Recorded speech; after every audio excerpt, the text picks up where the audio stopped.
ఓం శ్రీ మాత్రే నమః. అక్షయ తృతీయ అండి.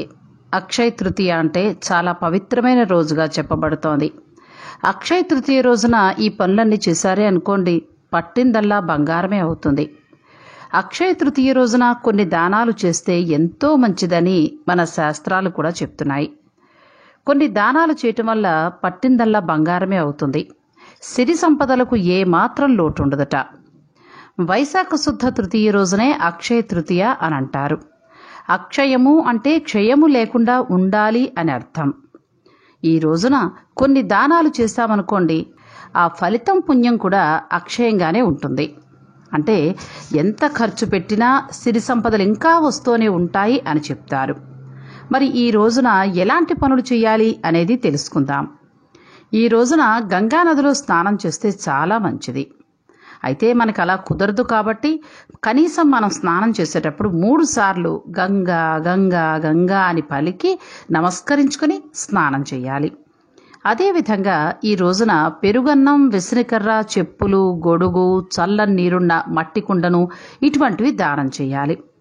ఎందుకు ఈ దానాలు అనంటే, ఇప్పుడు వేసవకాలం కదండి. వేసవకాలంలో ఇవన్నీ ఉపయోగపడతాయి ప్రజలకి. గమనించి చూడండి, భద్రాచలంలో సీతారాముల వారి కళ్యాణం జరిగినప్పుడు అక్కడ అందరికీ విసనకర్రలు ఇవ్వడం అనేది జరుగుతూ ఉంటుంది. అయితే ఒకటి గుర్తుపెట్టుకోండి, ఏదో ఇచ్చాం కదా అన్నట్టు ఇచ్చేయకండి. ప్రజలకు మంచి జరగాలని కోరుకుంటూ మనమైతే ఏవి తీసుకోవడానికి ఇష్టపడతామో ఇతరులకు ఇచ్చేటప్పుడు కూడా అలాంటివే ఇవ్వాలి. అక్షయ తృతీయనే కాదు, ఎప్పుడూ కూడా మనం ఎవరైనా ఇస్తే తీసుకోవడానికి ఎంత ఇష్టపడతామో అలా ఎదుటివారు కూడా ఇష్టపడేలాగానే మనం ఇవ్వాల్సి ఉంటుంది. అలా కాకుండా దానం చేయమన్నారు కదా అని ఏదో మొక్కుబడిగా చేసేసి నమస్కరించుకుని పుణ్యం వచ్చేయాలంటే రాదండి. ఎప్పుడైనా సరే ఒకటి గుర్తుపెట్టుకోండి, మనం ఒకరికి దానం చేసేటప్పుడు లేకపోతే ఏదైనా ఇచ్చేటప్పుడు అది వారికి ఎంతవరకు ఉపయోగం, వారికి అవసరం అవుతుందా లేదా అనేది ఆలోచించి చెయ్యాలి. అప్పుడే ఆ దానానికి అర్థం అనేది ఉంటుంది. ఇక వేడివేడి అన్నంలో పెరుగు కలిపి కూడా ఇవ్వాలి. ఇలా చేశారే అనుకోండి, శరీరంలో ఉన్న ఉష్ణాన్ని పోగొట్టిన వాళ్ళం అవుతాం. విసిరికర్ర ఎందుకు? ఉక్కపోతతో అల్లాడిపోతున్న వారికి ఉపయోగపడేదే కదా. మరి చెప్పులు ఎందుకు అని అంటారా? బయటికి వెళ్ళేటప్పుడు అందరికీ అవసరమే. ఇప్పుడు వేసంకాలం కదా, చెప్పులు కూడా కొనుక్కోలేని స్థితిలో చాలామంది ఉంటారు. అలా మీరు చెప్పులు కొనిచ్చారనుకోండి, ఈ వేసవ కాలంలో వాళ్ళకు ఎంతో మేలు చేసిన వారు అవుతారు. చల్లని నీరు ఇవ్వాలి. చల్లని నీరు ఇమ్మనమన్నాను కదా అని చెప్పేసి ఫ్రిడ్జ్లో నీరు తీసి ఇచ్చేయకండి. మట్టి కుండలోని నీరు ఇవ్వండి. అంటే అప్పుడే కొని అప్పుడే పోసి ఇవ్వకండి. ఇవాళ కొని తెచ్చేసుకోండి. రేపు అక్షయ తృతీయ కదా, చక్కగా ఆ కుండ మట్టి వాసన పోయే వరకు కూడా వేరే నీళ్లు పోసి ఉంచి తర్వాత శుభ్రం చేసి నీరు నింపు ఉంచండి. ఉంచిన తర్వాత చల్లగా అయ్యాక ఆ కుండతోటి నీరుతో కలిపి ఇవ్వాలి. ఇలా చేస్తే చాలా పుణ్యం అని చెప్పడం జరుగుతోంది. అదేవిధంగా తెల్లని వస్త్రాలు, అంటే వస్త్రదానం కూడా చేస్తే చాలా మంచిది. తెల్లని వస్త్రాలు ధరించడం వల్ల ఎండల ప్రభావం అనేది అంతగా ఉండదు. ఇంకా మనకి ఈ కాలంలో ఏమేమి దొరుకుతాయి? మామిడి పళ్ళు, పనస తొనలు, ఇటువంటివన్నీ కూడా దొరుకుతాయి కదా. ఇవన్నీ కూడా దానం ఇవ్వాలి. ఇక పితృదేవతలకి పిండ ప్రదానాలు చేయండి. ఇది కూడా చాలా మంచిది. ఎప్పుడూ కూడా దానం చేయటం చాలా మంచి అలవాటు, మంచి పని కూడా. కానీ ఈ రోజున అంటే అక్షయ తృతీయ రోజున చేశారే అనుకోండి, ఇంకా మంచిది అవుతుంది. వస్త్రదానం, అన్నదానం, తర్వాత ఇప్పుడు నేను చెప్పాను చెప్పులు, గొడుగులు, పళ్ళు, ఇవన్నీ కూడా ఇప్పుడు అవసరం అవుతాయి కాబట్టి అటువంటివి దానం చేస్తే మీకు ఆత్మతృప్తి కూడా ఉంటుంది.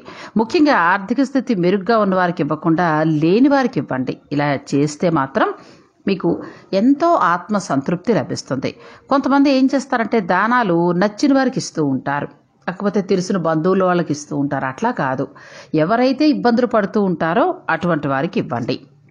ఇక అక్షయ తృతీయ యొక్క గొప్పతనం కూడా చెప్పుకుందాం. అక్షయ తృతీయ పండుగని మన హిందువుల్లోనే కాకుండా జైనుల్లో కూడా చాలా పెద్ద పండుగగానే చేసుకుంటూ ఉంటారు. ఈ పండుగ ముఖ్యంగా చంద్రమాన కాల పంచాంగం ప్రకారం వైశాఖ మాసంలో శుక్లపక్షంలో వస్తోందండి. ఈ అక్షయ తృతీయ మనం ఈ నెల అంటే 26వ తారీఖున జరుపుకుంటాం. అక్షయ తృతీయ పూజా సమయం ఏంటంటే 26 అనగా ఆదివారం ఉదయం 5:49 నుండి మధ్యాహ్నం 12:08 వరకు ఉంది. ఈ సమయంలో మీరు లక్ష్మీ పూజ చేసుకోండి, దానాలు లాంటివి ఇవ్వండి, మంచి ఫలితాన్ని పొందుతారు. అక్షయము అంటే సంస్కృతంలో నాశనము లేనిది, అనంతమైనది అనే అర్థం వస్తుంది. ఈ అక్షయ తృతీయను సర్వసిద్ధి ముహూర్తంగా చెప్పుకోవచ్చు అని అంటే ఎంత పవిత్రమైన రోజో చూడండి. ఈ రోజున మీరు ఏ పని ప్రారంభించినా కూడా చక్కగా విజయం సిద్ధిస్తుంది. చాలామంది ఈ మధ్యకాలంలో ఏం చేస్తున్నారంటే అక్షయ తృతీయ నాడు బంగారం, భూములు, అపార్ట్మెంట్లు ఇవన్నీ కొంటూ ఉంటారు. అయితే అది మంచి పద్ధతి కాదు. ఇలా ఐశ్వర్యాన్ని కోరి అప్పుల పాలు కాకండి. ఎందుకనంటే ఇవన్నీ కొనాలంటే ఎంతో కొంత మనం అప్పు చేసి కొంటాంగా, లేదంటే క్రెడిట్ కార్డుల మీద కొంటూ ఉంటాం. అది అప్పే. ఈ రోజున ఏది చేసినా కూడా అక్షయం అవుతుంది అన్నప్పుడు మీరు అప్పు చేసుకుంటున్నప్పుడు అప్పే అక్షయం అవుతుంది. బంగారం అక్షయం అవ్వదు, గుర్తుపెట్టుకోండి మీరు. ఒకవేళ మీరు కొనుక్కోవాలి ఈరోజు మాకు సెంటిమెంట్ అంటే కనుక మీ దగ్గర ఉన్న డబ్బుతోటే కొనుక్కోండి. అంతే తప్ప క్రెడిట్ కార్డులతోనో లేకపోతే అప్పు చేసో కొనుక్కునే పని మాత్రం ఎట్టి పరిస్థితుల్లో చెయ్యొద్దు. ఇక మన పురాణాలలోనూ అలాగే మన పండితులు అక్షయ తృతీయ గురించి ఎన్నో విశిష్టతలు చెప్పడం జరిగిందండి. ఈ రోజునే మహావిష్ణువు 6వ అవతారమైన పరశురాముని జననం జరిగింది. ఈ పవిత్ర దినం రోజునే త్రేతాయుగం ప్రారంభమైందని మన పండితులు చెప్తూ ఉంటారు. ఇంకో విషయం తెలుసా, గంగమ్మ భూమిపై ఉద్భవించిన రోజు కూడా ఇదే. అక్షయ తృతీయ నాడే వ్యాస మహర్షి మహాభారత పవిత్ర గ్రంథాన్ని రచన ప్రారంభించిన రోజు. ఇంకో విషయం తెలుసా, అన్నపూర్ణాదేవి అంటే మనం అన్నానికి లోటు లేకుండా ఉండాలంటే, అంటే మన తిండికి లోటు లేకుండా ఉండాలంటే అన్నపూర్ణాదేవిని మనం ప్రార్థిస్తూ ఉంటాం. సాక్షాత్తు ఆ అన్నపూర్ణాదేవి అవతరించిన రోజు ఈ రోజే. అక్షయ తృతీయ నాడే అన్నపూర్ణాదేవి అవతరించింది. అక్షయ తృతీయ పవిత్ర దినానే కుబేరుడు శివానుగ్రహాన్ని పొంది మహాలక్ష్మి ద్వారా అనంతమైన సంపదని పొంది సంరక్షకుడుగా నియమించబడ్డాడు.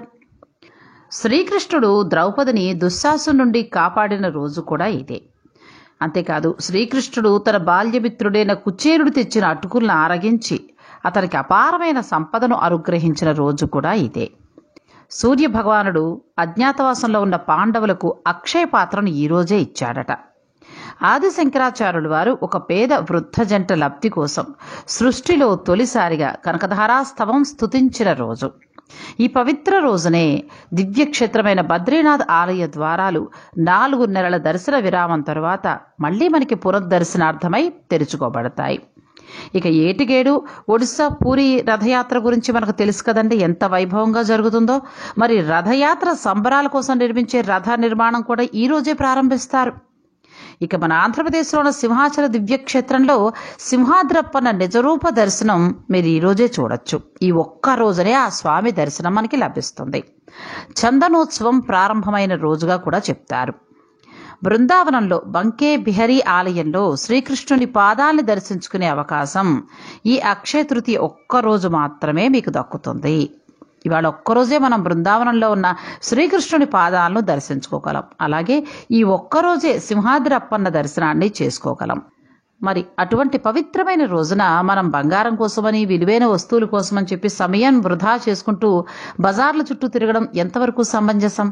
అంతటి పవిత్రమైన రోజున మరి మనం ఎటువంటి పనులు చేయాలి? విలువైన వస్తువుల కోసం, బంగారం కోసం బజార్ల చుట్టూ తిరుగుతూ సమయాన్ని వృధా చేసుకుంటామా? కాదు కదండి. మరి ఇటువంటి పవిత్రమైన రోజున మనం భగవత్కార్యాల్ని చేయాలి. ముఖ్యంగా ఈ రోజున మీరు అక్షయ తృతీయ పూజ అంటే లక్ష్మీదేవి పూజను చేయండి. ఎలా చేయాలి అనేది కూడా నేను మీకు వివరంగా చెప్తాను. ఇంట్లో ఈశాన్య మూలలో పసుపుతో అలికిన పీటను వేయండి. ఎర్రటి వస్త్రాన్ని పరవండి. లక్ష్మీనారాయణుల విగ్రహాన్ని అమర్చండి.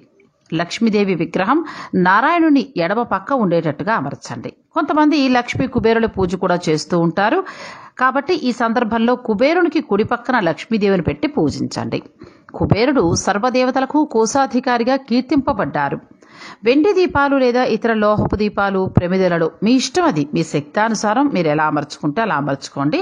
చక్కగా ఒత్తులు వేసి ఆవునెత్తితో కానీ నూనెతో కానీ దీపాలను వెలిగించండి. తరువాత సుగంధ భరితమైన అగరబత్తీలను వెలిగించండి. ధూపం వెయ్యండి అమ్మవారికి. పూజ సమయంలో పసుపు, కుంకుమ, అక్షితలను భగవంతునికి సమర్పించండి. లక్ష్మీనారాయణుల స్తోత్రాలను లేదా సహస్రాన్ని చదవండి. మీ శక్తి మేరకు, లేదంటారా కనీసం వినే ప్రయత్నమైనా చేయండి. గృహంలోకి ఆహ్వానించి నైవేద్యాన్ని స్వీకరించమని లక్ష్మీనారాయణుల్ని ప్రార్థించండి. పూజకు ముందు మీకు కొబ్బరికాయలు, పళ్ళు, ఆకు చెక్కలు ఇవన్నీ కూడా ఒక పక్కన అమర్చుకోండి. నైవేద్యం సమర్పించిన తర్వాత లక్ష్మీనారాయణుల ఆశీస్సులు కోరుకోవాలి. చివరిగా గంట కొట్టి హారతినివ్వాలి. అక్షయ తృతీయ నాడు జ్ఞానం సంపాదించడానికి చేస్తే అనేక రెట్లు వృద్ధి చెందుతుందని విశ్వాసం. ఈ రోజున దానాలు చేశారే అనుకోండి, జన్మజన్మల పాపాలు నశించి దానగుణ సంపన్నుడిగా కీర్తి గడిస్తారు.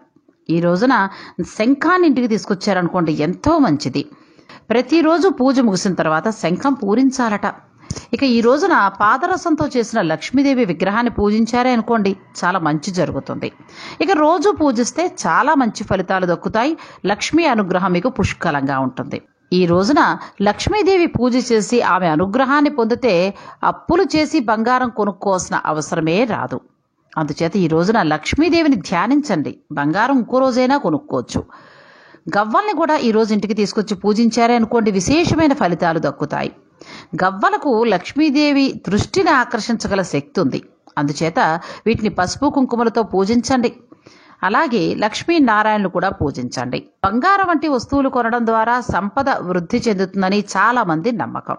నిజమే, కానీ అప్పు చేసి మాత్రం కొనవద్దు. మీ దగ్గర తగినంత ధనం ఉంటే బంగారం కొనుక్కోండి. ఇక ఈ రోజే జన్మించిన పరశురాముని పూజించండి, మీకు చక్కగా మేలు జరుగుతుంది. చందనం దానం చేయండి. అలా చేస్తే మీ ఇళ్లలో జరిగే ప్రమాదాల నుండి మీరు రక్షించబడతారు.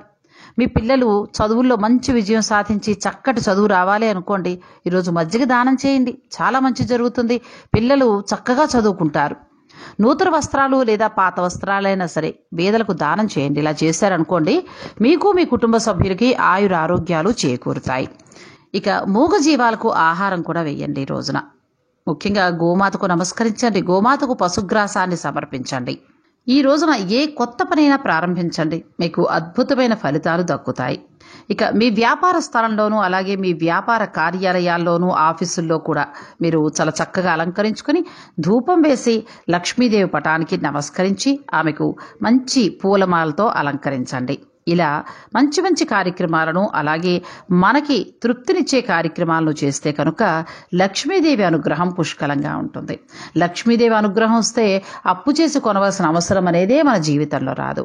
అమ్మవారిని పూజించి ప్రసన్నం చేసుకోవడానికి చాలా మంచి రోజండి ఈరోజు. ఈ రోజున ఎటువంటి కార్యాలు జరిగాయో నేను మీకు వివరంగా చెప్పాను కాబట్టి మీరు లక్ష్మీదేవి యొక్క పూజ చేసి ఆమె అనుగ్రహాన్ని పొందండి.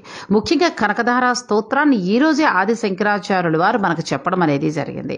అందుచేత కనకధార స్తోత్రాన్ని 3 సార్లైనా చదివే ప్రయత్నం చేయండి.